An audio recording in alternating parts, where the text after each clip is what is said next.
problème de la prairie, c'est qu'elle est plutôt en voie de régression. On part de fourrage dans les alimentations des ruminants. Et dans le même temps, on voit se développer les coûts de production qui sont liés à des achats d'intrants de plus en plus importants. Quand on regarde ce qui se passe dans le monde, on s'aperçoit que les pays les plus performants sont les pays qui valorisent le mieux l'herbe. Et compte tenu de nos conditions de production et de nos systèmes de production qui sont encore avec une part d'herbe très importante, eh bien, on se dit que l'herbe est le levier de l'optimisation économique pour que demain nos produits aient des coûts de production compétitifs sur les marchés, notamment mondiaux, mais aussi en termes de rémunération des éleveurs localement chez nous.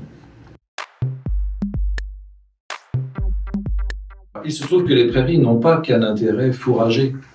Évidemment, ce sont des surfaces qui donnent des aliments de qualité pour produire des biens alimentaires pour l'humain, eux aussi de qualité. Et on le voit à travers un certain nombre d'analyses, notamment à travers la richesse des produits en acides gras volatiles, en oméga 3 notamment. Ceci dit, les prairies ont aussi plein d'autres avantages qu'on appelle des aménités. Alors, on va les trouver sur le plan agronomique, puisqu'elles ont un facteur de protection des sols, sur les dimensions également environnementales. À travers les prairies, il y a du stockage de carbone qui permet de réduire l'impact environnemental des ruminants qui sont souvent pointés pour leurs émissions de méthane, notamment à travers la rumination. Les couverts permanents permettent aussi de limiter le réchauffement climatique à travers les effets de réflectance, notamment liés à l'albédo.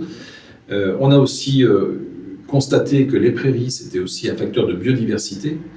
Voilà. Donc sur les domaines, sur les axes de l'environnement, y compris sur la qualité des eaux, on sait que les prairies sont une forme de protection à la qualité des eaux. On a un certain nombre d'avantages qui sont indéniables.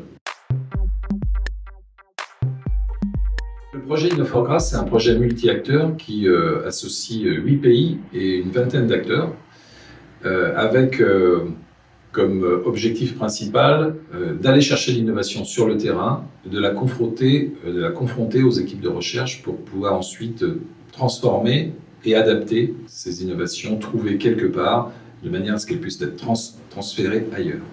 Donc en fait, le but du projet, c'est d'aller chercher dans les exploitations des innovations qui sont parfois des pratiques déjà utilisées par les éleveurs depuis longtemps, mais qui sont les gages d'une bonne valorisation de la prairie.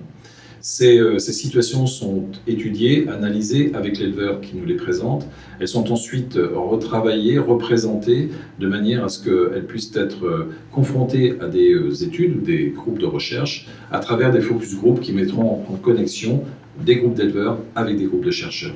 Et à l'issue de ce travail, on espère avoir des idées nouvelles qui ne sont peut-être pas nouvelles dans les pays où elles ont été trouvées, mais qui seront nouvelles dans les autres pays où elles seront adaptées et diffusées sur le terrain. Alors, le rôle du PEI par rapport à cette question des prairies, c'est en fait de mettre en connexion et en relation l'ensemble des équipes de recherche au niveau européen. Finalement, quand on se retrouve entre chercheurs, on a un peu les mêmes questionnements et les mêmes analyses de la situation. On voit d'un côté l'intérêt des prairies, de l'autre côté une forme de diminution de l'utilisation de l'herbe dans les systèmes herbivores, et on se dit qu'on n'est pas dans la bonne adéquation.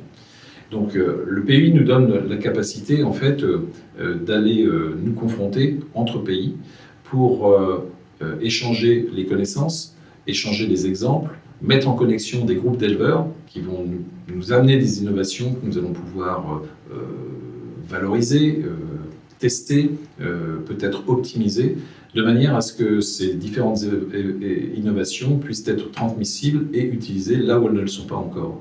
L'idée, c'est qu'on progresse tous ensemble grâce à ce que l'on peut tirer de mieux dans chacun de nos pays.